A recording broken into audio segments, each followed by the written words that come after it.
So this week we're going to spend some time thinking about how you can be really effective in adding some digital resources, digital content into your online learning course in something like Google Classroom. Though if you're using Moodle or Canvas, any learning environment, any online learning system worth its salt will be able to do what we're asking of you today. Now, all online courses have some digital learning content at their heart. This is often the cornerstones or the foundational stuff that allows all sorts of other integrations to take place. Now, on the blog post, we'll list what some of these can be, but it's worth thinking about what that content is when it's in your physical classroom. So when you're in your physical classroom, if you have a conversation with any teacher of any subject, they can probably describe to you the content that their students use and that they give to their students in order to help them teach a particular topic or a particular subject. So that could be, in a physical classroom, could be a set text. Maybe you hand out sheets of paper to all of your students. Maybe they all get the same. Maybe it's slightly varied according to groups you've decided. It could be a textbook, something that is new at the start of the year that you work your way through, either via chapters or sections or just selected elements in order that you can help your students get to where they need to be. If you have a data projector, then you might show videos or images, some speakers, you might play music. So this is all content that you are going to be teaching around.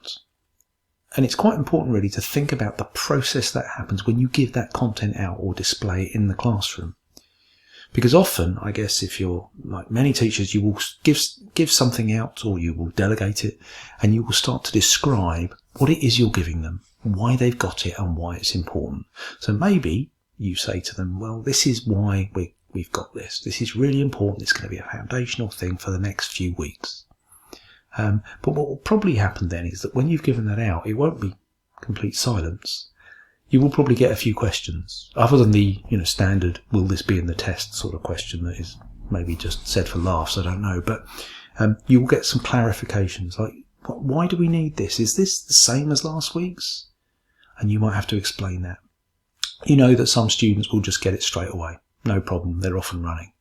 Some students will immediately ask questions, maybe the same questions from the same students every week, who knows. And there might be some other students who just don't really engage and seem to have switched off. And actually, maybe if you walk around the class at some point during a lesson, you might actually say to them, are you okay with that? You don't seem to be doing anything. And then they'll ask a question and you've got a chance to clarify and make sure that they're on the right lines and that they're not going off in a random direction. Now, this is quite an important process to think about, because if you're doing digital resources put into something like Google Classroom, it's often not just enough just to put the resource out there, because you can't necessarily have those rich conversations that you might have in a physical classroom about the digital resource. So it's really worth thinking about how you can put almost a narrative of information, questions, prompts, further thinking around that resource, particularly if it's a very simple resource that might be misinterpreted in all sorts of different ways. Maybe it's deliberately simple, but maybe it's just it is what it is, but actually some students will go off in the wrong direction if you don't help to guide their thinking. And that's really important. In an asynchronous environment like Google Classroom, for example, here's a scenario: you might post something on a Sunday night, you might expect students to do it on a Monday morning, but due to circumstances, with every student being at home at the moment, their home circumstances are going to be very different from one another and probably from what you expect, and they may change from day to day. So you're not going to be able to have that conversation over a student's shoulder. Are you struggling? Can I help you with this? You're not going to be able to do that for all those students at all the times that they are going to access this content. So it's quite important to think about the content and how you're going to put a little narrative about it. What we're going to encourage you to do for this first piece of content, and it might seem a little bit odd, but it's to do something you've already taught with the students that you are giving this content to. Number of reasons. First of all, they'll recognise it. When they struggle through, if they do, to find it in your Google Classroom, it should be easy, but if they do struggle, once they see it and they recognise it, they'll, I'm in the right place now. Is this the right place? No, this is the right place. We did this a month ago. And maybe you say, we're just revisiting something that we did a month ago. it really allows, gives them that security and that familiarity, and it also gives you some security and familiarity.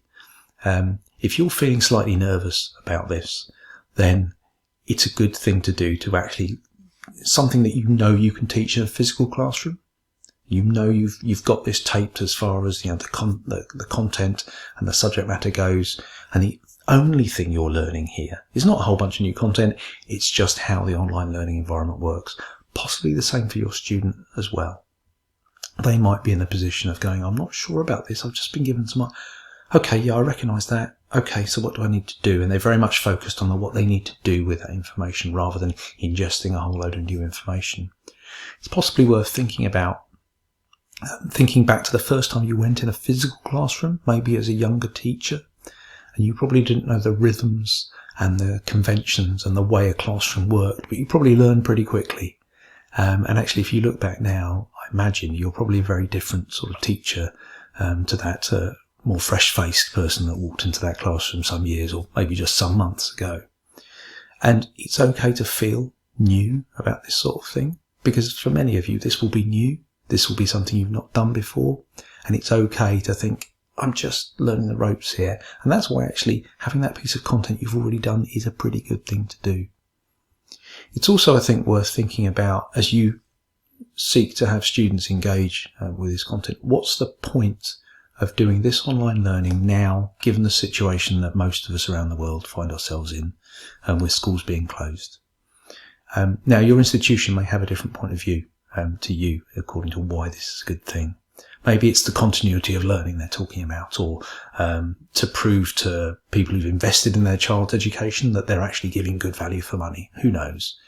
You may have a slightly different view, and just like you might have that conversation over the shoulder of a student who's not sure in the physical classroom, giving this piece of work out to your scattered students across your town, across your city, across your county, wherever it is, may be a really helpful way of them embedding them and reminding them where they've come from. That school isn't something we did a while ago, but it's something that's still active now. It's in a different form, but that they're still part of that peer community, and you're part of that community as well, and that you're giving them something that is a common thread for all of their circumstances. Their circumstances will be changing massively every day as the news changes and as what's going on outside and maybe inside their homes changes.